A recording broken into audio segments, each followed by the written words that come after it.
Sean Lee is the CEO and co-founder of Magic Labs, which is a wallet that enables passwordless login and Web3 onboarding without seed phrases. Despite not being as well known as other Web3 wallets, Magic Labs recently raised $52 million from PayPal Ventures, onboarded mainstream brands like Mattel and 7-Eleven, and has over 25 million wallets installed. In our conversation, we will dive into how they've built enterprise-friendly wallet solutions, their major collaborations, and on the onboarding process of Web2 brands. He also offers his take on how DeFi can be more palatable for the mainstream and more. But first, Sean will get us started with Magic and describe how it's different from other wallets. I'd say a lot of people aren't really familiar with Magic, especially in the sort of Web3 native community, because a lot of our focus had been kind of the mainstream brands and helping the mainstream onboard into Web3. So that has been our focus. And I'd say we work with very different kind of clients, right? So many of our customers, especially enterprises, they actually don't really like to work with multiple third-party vendors. A lot of redlining, and it's pretty cumbersome. And so what Magic is, and what helps us differentiate, is we are a comprehensive solution, right? That offers a full stack of features and functionalities to suit the enterprise's Web3 use cases across different kinds of verticals.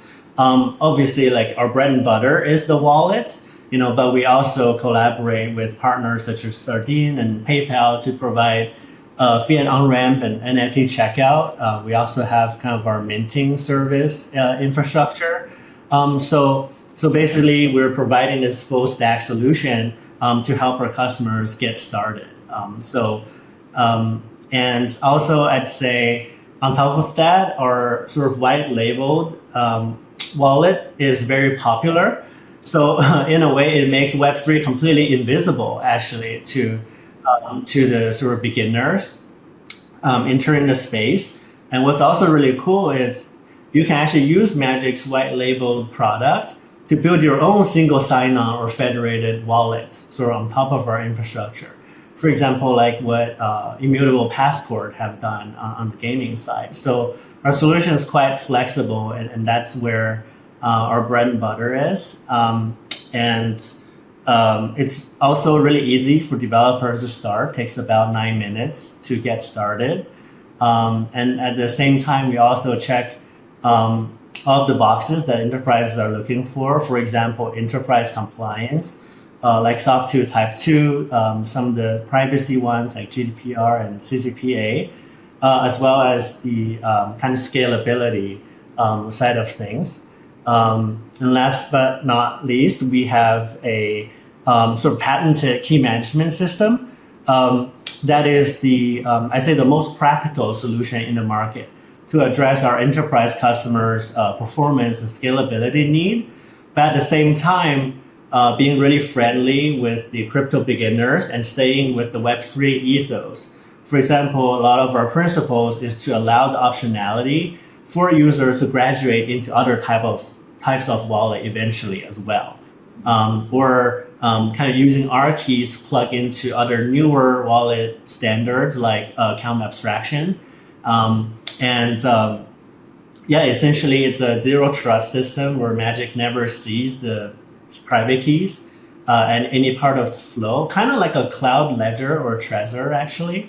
It's about 25 times faster than kind of MPC-based solutions, which is really important for some of our customers who are doing high volume drops. Super helpful. Okay, so you're offering a full stack crypto solution for mainstream Web2 companies that don't want to be dealing with multiple third parties and just want, one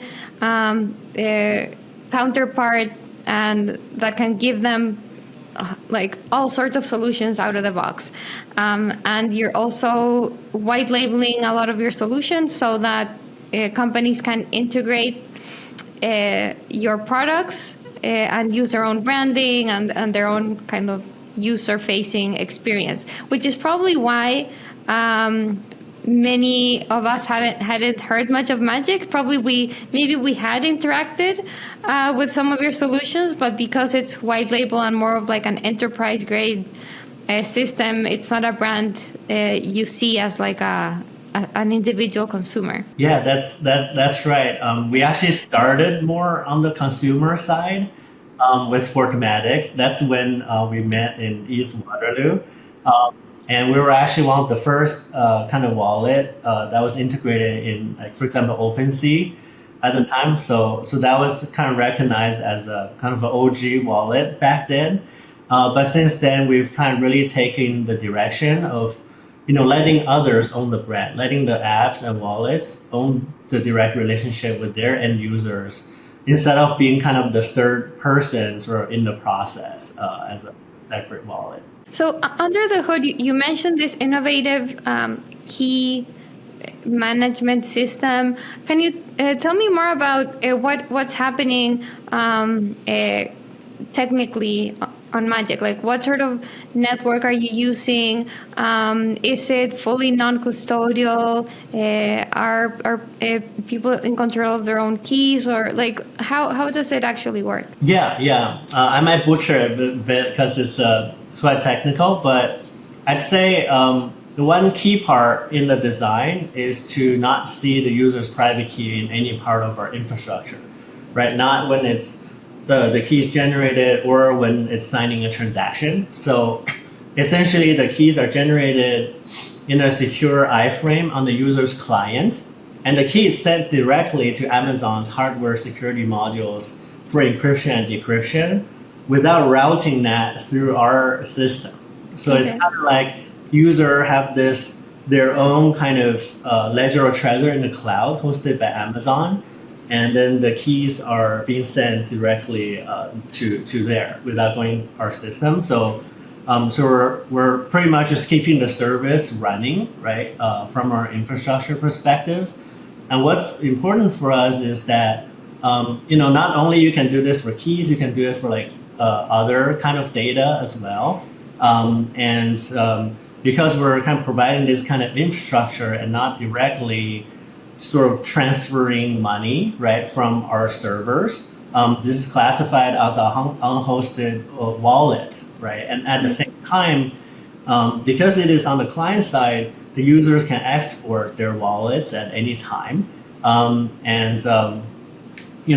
kind of working towards a path to potentially like integrate really well with other wallets or services to make it like really easy if they want to graduate. Because our focus is really on the very, very beginners, right, in the motion. So if a user wanted to take their funds to another wallet, how would they be able to do it? Like, would they be able to download their keys from this like AWS repository and then be able to transfer their assets? And is it like a centralized exchange where your assets are kept kind of together with others, or does each user have their own separate account?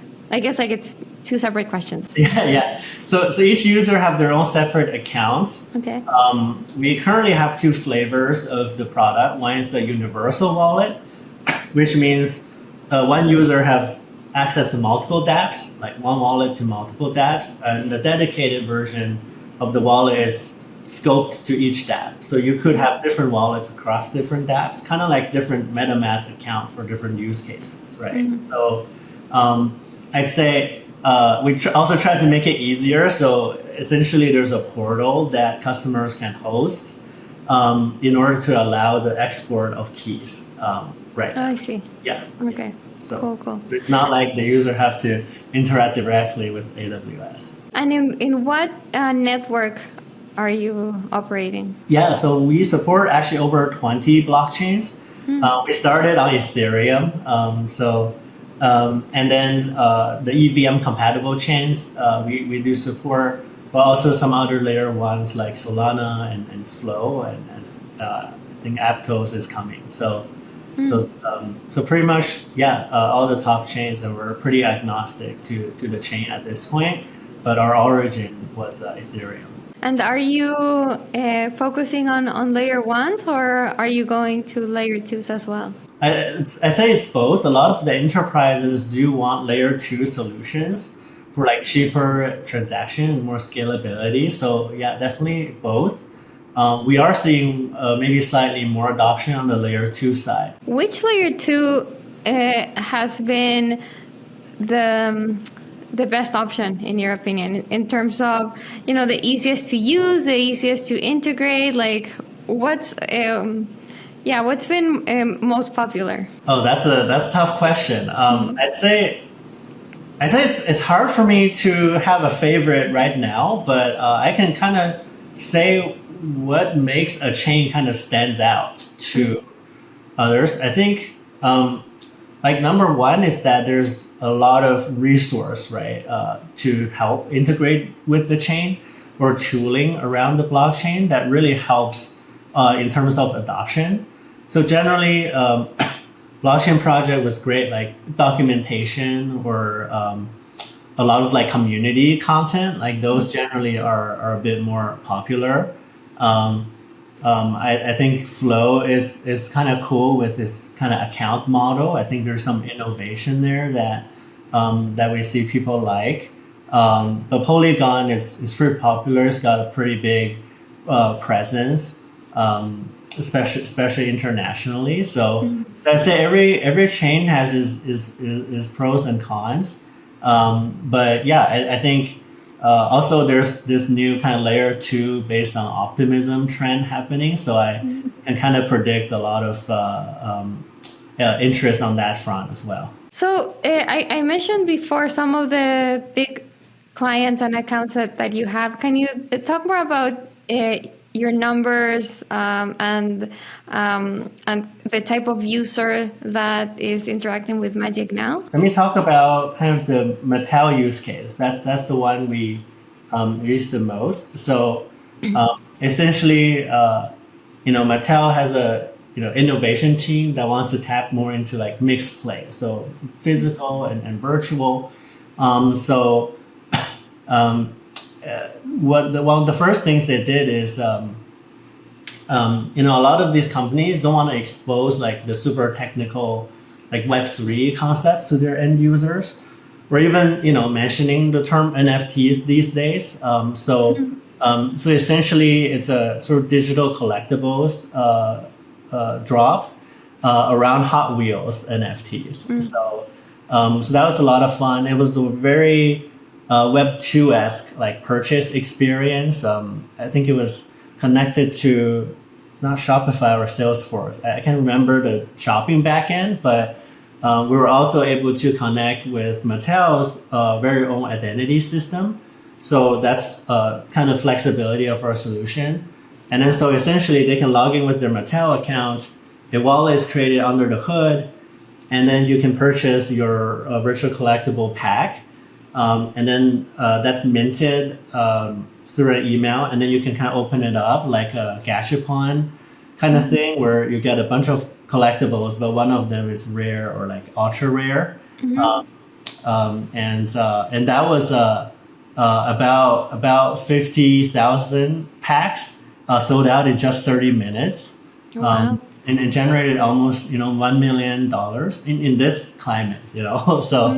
So I think that was really promising, and going forward they actually kept building on top of it, and I think that's one of the beauties of Web3 and NFTs. So they later built redemption features, so you can kind of redeem your virtual NFT into a physical toy. So I thought that was super cool. It's kind of like a pre-sale sort of motion they were able to do. And then they also added the virtual collectibles marketplace, like a first-party marketplace for collectors to kind of trade with each other. They've also done drops with Barbie, which was really popular, and also Hot Wheels NFT plus Fast and Furious. I think that one was sold out super quickly. So. That's so interesting how big brands continue to innovate with NFTs and wallets and digital collectibles. For sure. Through the bear market. I think that says a lot, because I don't remember this happening in the previous bear market, like in 2019 era. It's like everyone just completely fled crypto. Yeah. So I think it's really interesting to hear that, some big brands are sticking around and actually using Web3 tools in a meaningful way. Yeah, yeah. I was around in 2019. That was really, really bad. Hmm. And this is like, oh, I don't know. Are we in a bear market? Yeah, it's a bit different. Yeah, it's huge different, and have so much respect for companies like Coinbase who've gone through so many cycles. Hmm. And But yeah, like I think also just yeah, compared to like when NFT was really hype, there's a lot less enterprises now, but also the tourists are kind of out. So the people who stayed are really serious, right, about it. So we feel more comfortable spending more time with them and helping them succeed as well. What are some other use cases besides Mattel? So there's another one that was really interesting. So a lot of it's around like fan base and like customer engagement, customer loyalty. So we work with one particular company that's interesting. It's called Medallion.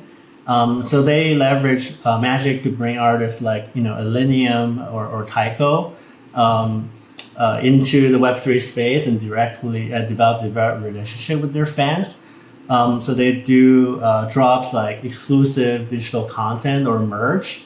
And also the numbers are also looking great compared to just community growth on traditional market. So for example, traditional platforms like Facebook, Reddit, or Discord.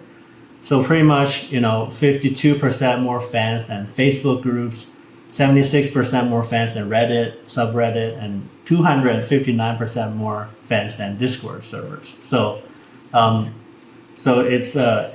it's a way to get much closer, with your fans and engage with them. That's one of the signs that we're seeing. The other one that we're seeing, so we do publish a lot of blog posts. Mm-hmm. Some based on our conversation with enterprises. Some it's like crazy speculation, just being really imaginative and help inspire use cases. I'd say one of them become really interesting. It's around like collaboration between brands and loyalty. So, so as we kind of talk to a lot of companies, there's really two kinds of brand. There's a type of brand with a natural pull. So they're attracting a lot of interest just naturally. So for brands like that, they're incentivized to kind of create more of a walled garden ecosystem. So everything is just kind of insular, right? So these kind of company unlikely to use Web3 at the moment. Mm-hmm. But for other brands who may need to push a bit to acquire market share, they're now more incentivized to work with each other. Like for example, like airline miles, it's like a lot of adjacent sort of motion, and we're just kind of seeing a lot of trend popping up recently, just even in Web 2. For example, Starbucks and Spotify, Taco Bell and Doritos. I'm a fan of Blackpink, and even Blackpink is working with artists like Selena Gomez and Dua Lipa. Super cool. And in China too, the Luckin coffee brand and multi-alcohol, so there's more and more collabs coming up, and I think that's Web3's sort of sweet spot, right? It's when you're kind of coordinating across systems, it will make that really, really simple to implement. So I have pretty high hopes on this direction and more use cases around that. Can you bring it kind of down to earth a little bit? Like how exactly do these collaborations happen between brands? You mean from a Web3 perspective, or? Yeah, like is it like, because in Web2, like the airline miles example, these are points, or like credit card points, like these are points that you can only use within this closed system. But I'm imagining in Web3, the way to collaborate is you can take these points anywhere. So maybe it just makes it easier for maybe two airlines can share their points under kind of the same system. I don't know, like, but yeah, I'm just like curious how you're seeing these collaborations will happen, and how can Web3 Yeah. make it easier. Yeah, I'll do this without like sharing things that I'm not supposed to share, but Okay. but I'd say it's unlikely that this is gonna like uproot existing systems right away, right? There's so much built into that, but it offers an opportunity for experimenting and stepping into a new system, right? Like for example, a lot of enterprises don't want to like just open it up like right away, right? It's like, okay, now we're doing this thing very openly. Everyone can buy it and kind of speculate on it. That's not like, yeah, generally they're more risk averse and cautious around that. But they could have, so it's kind of like I'd say API or protocol across different companies where they could agree with a certain token or NFTs, right? As something that they both agree on and integrate with. That will make it much easier than, hey, I need to tap into your system and peek into it before I can get this data. Now, like on the ledger, it's very transparent and there's a lot of data integrity as well. I see. That's interesting. Okay, so for example, using the Mattel example, we could see something like Mattel and like some other entertainment brand, I don't know, Marvel, they agree on, hey, like we want to co-create some sort of NFT together, and then both of their audiences can share on that, or like do the same thing with some sort of like loyalty token sort of system. But it's something that kind of two or more brands can share, which would have been harder to do before. I would say I know what Mattel has on the roadmap on that front, but I'd say, yeah, like that's the kind of use cases Web3 can allow, right? It's for brands to be able to kind of agree to one sort of format and collaborate very easily on this.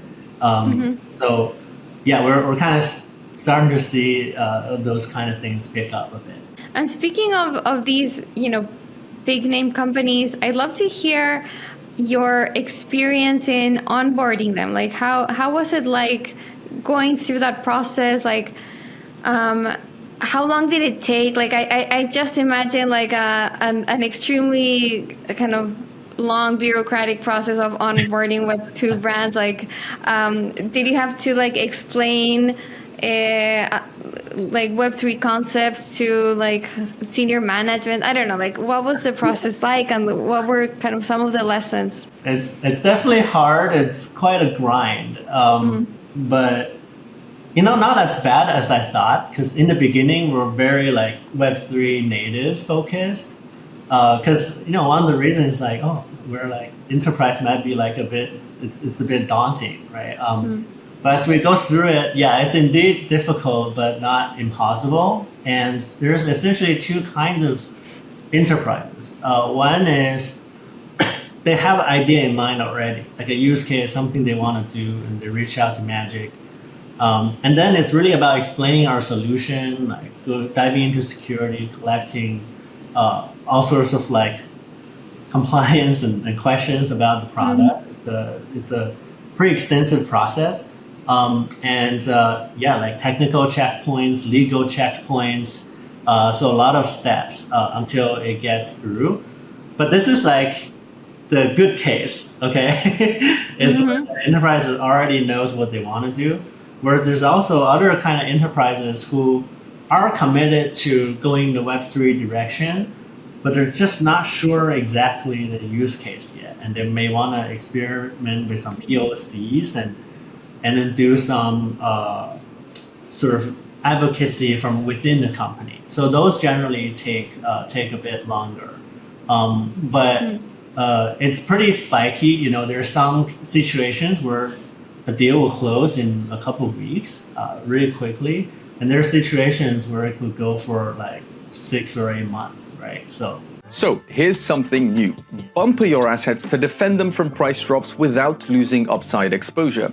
You set a price floor and term length, then lock your tokens into the protocol. When your term ends, if the price has fallen under your floor, you leave with stablecoins at the floor's value. Otherwise, you just take back your original asset. Bumper is going live in August, and it's one of the most innovative DeFi protocols for hedging being built right now. So check out bumper.fi, there's links in the description of this video. Now back to our story. Can you share at least, if not the exact number, like a ballpark of how many enterprise clients you have? Yeah, we'd say we're around 50 and above right now. And we actually started going enterprise beginning of this year. So it's been pretty insane. Nice. Okay, I was going to ask how, how growth has changed versus last year, but I guess you started this year. But still, like how have you seen appetite change in the past few months from enterprise? Yeah, I'd say it's definitely a little bit slower, at least due to the kind of regulatory concerns, right? In the US, it makes sense. It's all over the news. There was also kind of this AI distraction, where a lot of enterprises were kind of shifting their mind to AI, right? So I say this year it's definitely been tumultuous, sort of on the Web3 side. But I say, we do sense that things are picking up a bit, and potentially areas outside of the US, interest has picked up even more. And then you have 50 plus enterprise clients, and I mentioned 25 wallets, and these are kind of through these enterprise clients, you're able to get that many just individual accounts created, right? Yeah, 25 million, in the individual accounts created. So just for context, I believe the latest MetaMask number is at around 30 million. So you're right up there with kind of one of the most well-known Web3 wallets. Yeah, I didn't know that. But we're just, because it makes sense, right? We're just onboarding mainstream users. There's a lot of mainstream users, so naturally, we get people in. I think some of the challenges is like making the use cases more compelling. So like more enterprises come in, making sure that there's like better retention and usage afterwards, right? So these are all kind of challenges with mainstream users. Whereas for like full crypto wallets, there's like a lot to do already for an expert. So it's generally a bit more active. Right, because how does that activity look like for you? Because I'd imagine for a lot of these enterprise users, they're doing these maybe experiments that are sort of like one-off. It's like, okay, we're doing this drop, or like doing this like minting or whatever it is, but it feels like it's more of like a one-off situation where users will go and claim whatever it is and then maybe not come back to the wallet. So is this kind of the right perception of what's going on, or are people returning to the wallet? Like what sort of behavior are you seeing? Yeah, so since we're not a B2C wallet, we don't really kind of observe like what people do in those wallets. I would say that yes, a lot of the motions are like testing the waters a bit, even though some more than others. But I think the positive signs, they continue to do these initiatives, and they're building on top of it. And keep extending contract with Magic, right? So that's really, really good. And I think what we're solving now is the compelling use cases and onboarding, getting them in.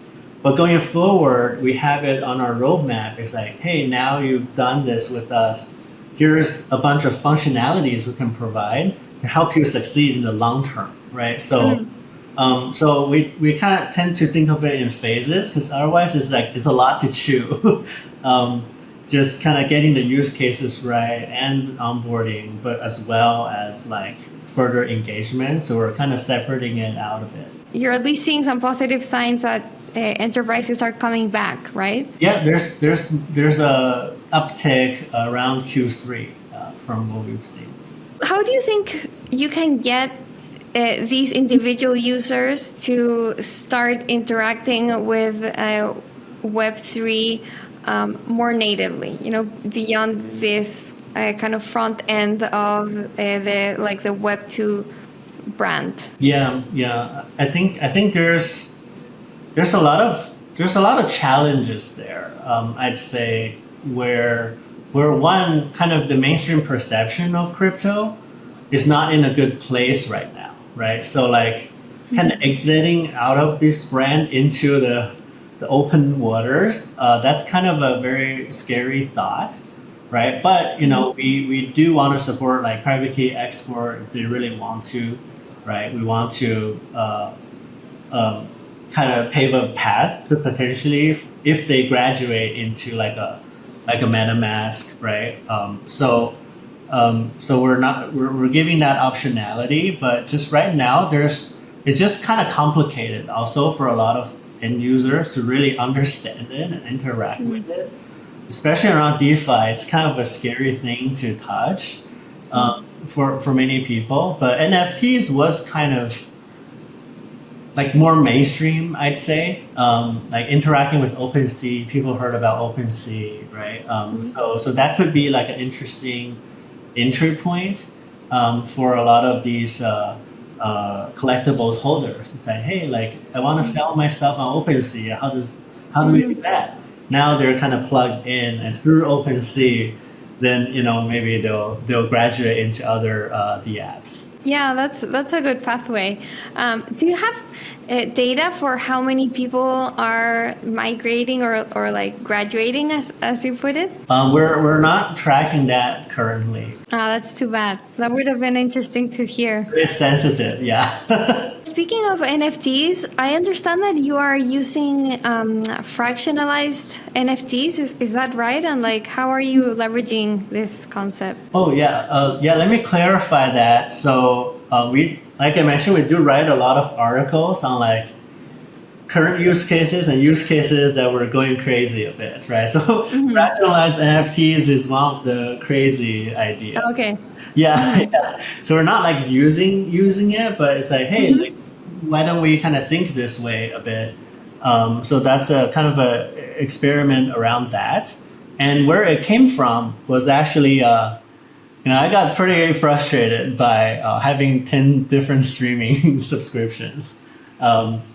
And it's like Hulu, Netflix, HBO, there's just so many to manage. And I'm like, that doesn't make sense going forward as a consumer experience. Like something's got to change, right? So a couple of ideas is like, instead of subscribing 10 services, whereas I'm only watching 1 or 2 shows on Netflix and 1 on Hulu and 2 on HBO, can we do something maybe more like pay as you go or like a shared NFT membership? So also the kind of cross-brand collaboration touches on that a little bit, right? So if I have these streaming tokens, I can use across these platforms to watch the shows I want to watch. I think that's really great consumer experience. I can purchase this NFT membership that I can use across different streaming services, and then I pay a monthly subscription on those. So that I can kind of tap into the shows I want to watch, right? So I think there's a lot of possibility there. I don't think people are like actively discussing this, but I do want this to happen because it would help a lot. And this, I agree. And this would affect like news as well. I have multiple subscriptions for news or like other kind of, I'd say, more commoditized services for the consumer. in this day and age. I agree. Yeah, no, I mean, that's definitely a service that I would use. So, yeah, hopefully, I mean, maybe since you have experience onboarding such big brands, maybe it's something that you can pitch to Netflix and Hulu and then see what happens. We're testing into it, right? So it's kind of like our way to have people resonate with certain use cases. Awesome. And speaking of use cases, you were mentioning how scary it is for people to go into DeFi. I love your thoughts on what would make DeFi easier or more palatable for the mainstream. Yeah, I wouldn't say I know the answer exactly here, but I have some suggestions. Like for example, like in this day and age and how people perceive crypto, if it's like crazy high interest rate, that will come off kind of scary to people, right? Like, kind of scammy. Yeah, and scammy, right? But the one thing that could be interesting is to really simplify DeFi and help people relate. So one of the early days of Magic, or previously Fortmatic, we work with a company called TokenSets. So they have these. I remember that. Yeah, like index tokens. I thought that was really, really simple. And when you buy one token, that's actually like doing a lot of things in the background. So it's like a way to abstract away a lot of the complexities of DeFi for the end users, because they can understand buying a token or buying a share of a stock. And this is like that, on like overdrive, right? So I think that's a pretty cool way. But also, I think stable currencies are also on the rise. Like, for example, PayPal just did one, like tremendous effort on that front in this climate. But yeah, like those kind of motions is going to gradually help users onboard into DeFi, because it would be something that they're familiar with. It's like, oh, I know USD. Now I just have this other USD, or like, oh, I'm buying this share or token that's kind of expressed in a very different way. So yeah, that's like some top of mind thought there. So you're working with big mainstream brands that use Web3 in the back end. Do you think that would also be a good avenue for DeFi? Like, and this is already happening to some extent, but do you think this is the way that DeFi goes? Mainstream is using like fintechs and banks as kind of the interface for the user, and then there's tokens and like blockchain infrastructure in the back end. Yeah. Or do you see it like growth being more crypto native? I think, and I hope so, right, with these large fintech companies or banks. But I think right now the challenge is around like regulation, because at least in the US, there's a lot of hesitancy around that. But yeah, I'd say like internationally, maybe there will be an opportunity for that.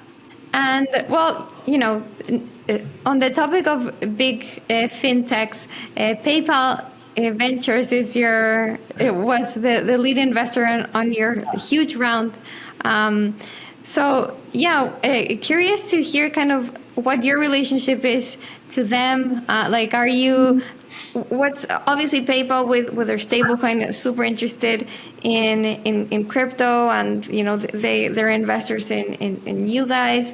Are you integrating PayPal somehow? Like, how are you working with them? Yeah. So funny story. I'm connected with Alan, who's an investor at PayPal, when I worked at Docker. So I didn't notice that PayPal Ventures went to East NFT NYC. We caught up during Sichuan food. And then later he introduced me to Edwin on the PayPal team. So he's kind of leading the Web3 efforts. And just after a conversation, we really gel. We share very similar vision for Web3, just in terms of bringing it to mainstream adoption through kind of, piece by piece, in a very practical and patient way, and just so much conviction to launch a stable currency in this market. So it's a huge effort.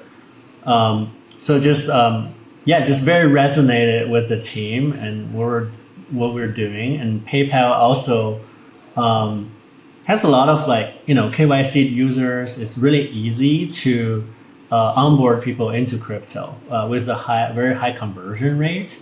So that's kind of a differentiator, I'd say, right? Like it's a brand people recognize. It's onboarding people into crypto using their kind of existing system. So the low hanging fruit is to really support and the PayPal on ramp through our product offering. But yeah, there's a lot of kind of other opportunities that we can work on as well, just because they're so kind of aligned in terms of bringing this mainstream. So interesting. Yeah. So there's a lot of strategic value, but also kind of really aligned in terms of vision. Okay, so yeah, like you said, maybe what makes the most sense or is most straightforward is to use PayPal as an off-ramp for Magic clients. Right. Yeah. Like right now, Super focusing interesting. more on the on-ramp stuff and getting that smoothed out. But yeah, it only makes sense to eventually have off-ramps. Right. Right. Yeah. I mean, hopefully, people never want to sell crypto. Hopefully, for this market, but Right. that's not very realistic. Yeah. You mentioned Docker. Would be great to get a bit of your background. Like, what got you to crypto? Yeah.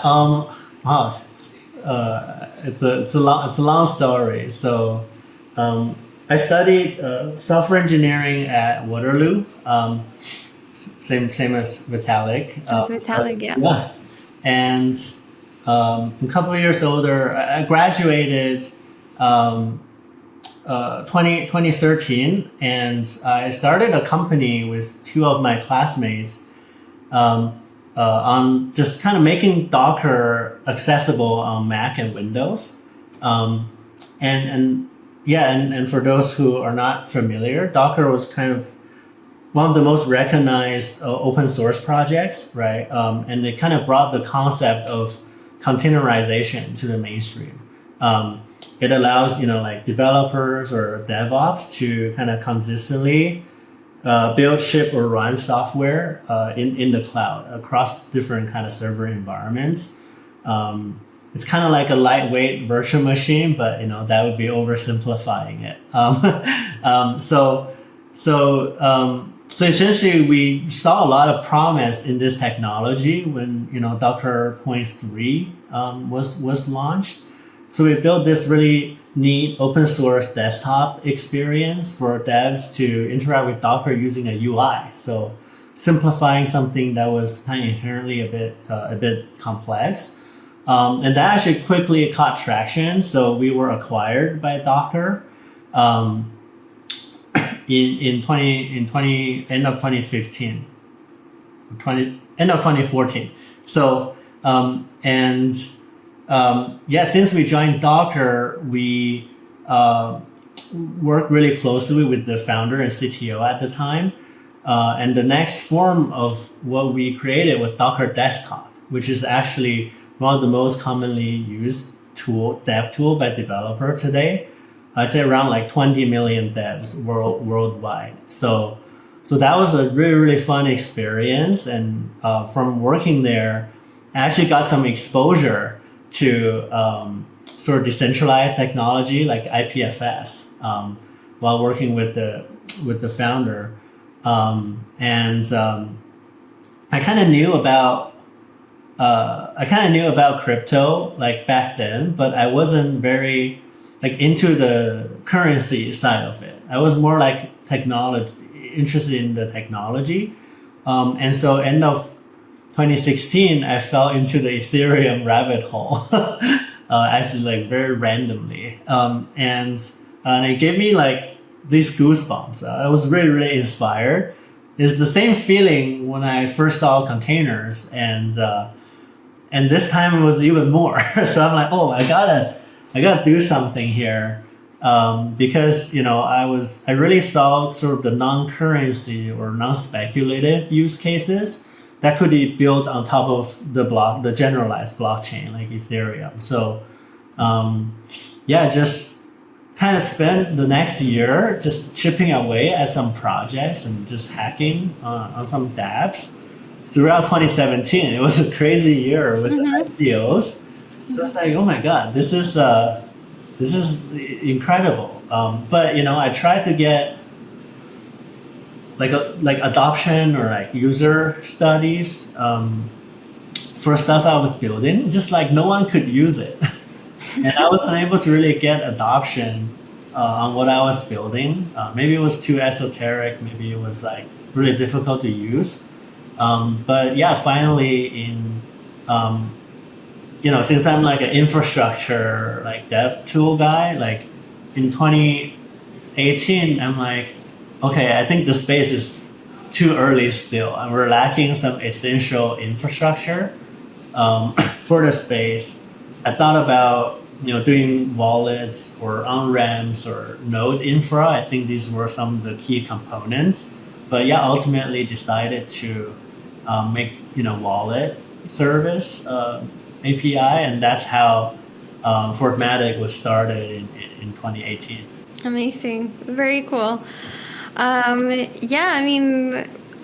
Great story, and it's inspiring to hear that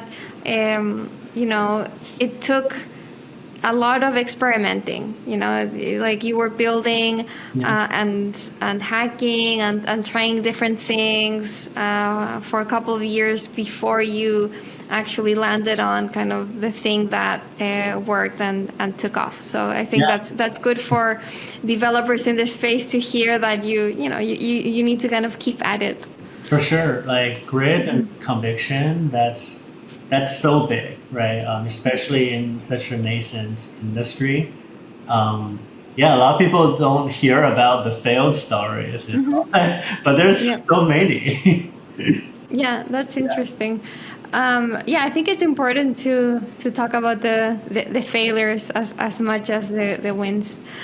And then to start to wrap up, I'd love to just hear your future vision for Magic. Like if 10 years from now, everything goes as you want it to go, where do you see it? It's multiple stages, right? And on a very high level, I think my excitement about blockchain and Web3 is more around trust restoration. So I'd say we're in a trust crisis in our society right now. People don't trust institutions. People don't trust corporations. Sometimes don't even trust each other. So I think that trust is really, really key in sort of moving on the right track, right, going forward as a society. And I'd say if there's one technology that solves trust, it's the blockchain. So I think in the long term, it has to be something that's very, very significant for just moving forward in our society, right? But it's a long road in between.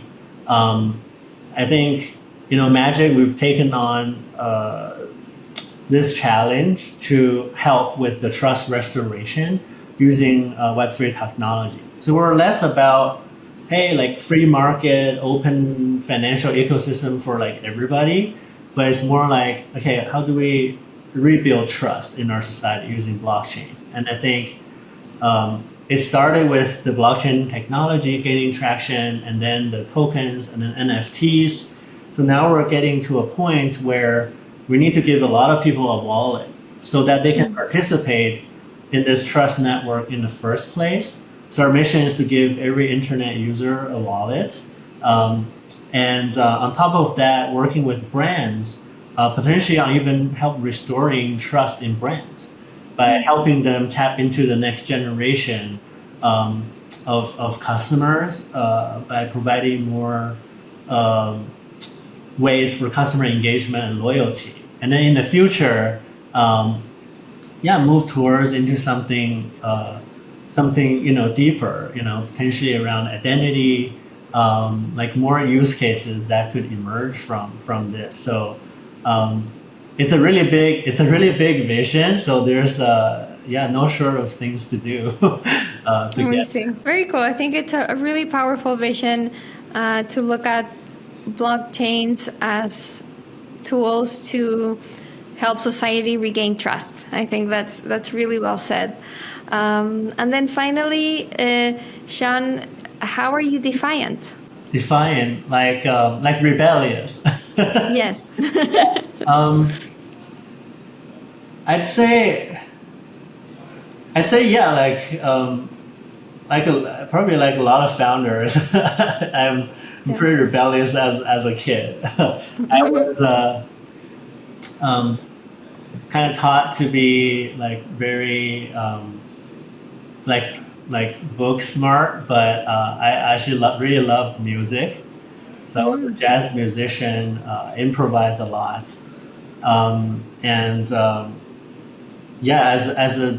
as a developer, when I was a developer, I gravitated towards design a lot. So I'm always going the other way. I think with Magic as well. In the beginning, it's very crypto native. So it's like MetaMask or nothing. So we're actually one of the first providers to actually provide a mainstream solution for wallet creation. That was really hard. That was really tough. We faced a lot of kind of scrutiny around doing that, but we're able to keep pushing and keep innovating. And when everyone is doing kind of like self-serve developer, we are defiant enough to do enterprise, which is a huge undertaking. So even though it's more mainstream and less like crypto, it's still kind of going against the norms of it, actually. Yeah, I agree. It's funny that for crypto, going against the norm is going mainstream. That's pretty ironic. Yeah, it's hard. It's hard. Yeah. I do think interesting use cases come up in the crypto native land, but like, how do you translate that into enterprise, something that they can kind of is more palatable, right? That's a kind of a challenge thing to do. Amazing. Well, Sean, this was super interesting. Congrats on all your success on onboarding all the big name brands and having tens of millions of users with your wallet. That's no small feat. So thanks for sharing your story with us. Thank you so much. It's been so much fun.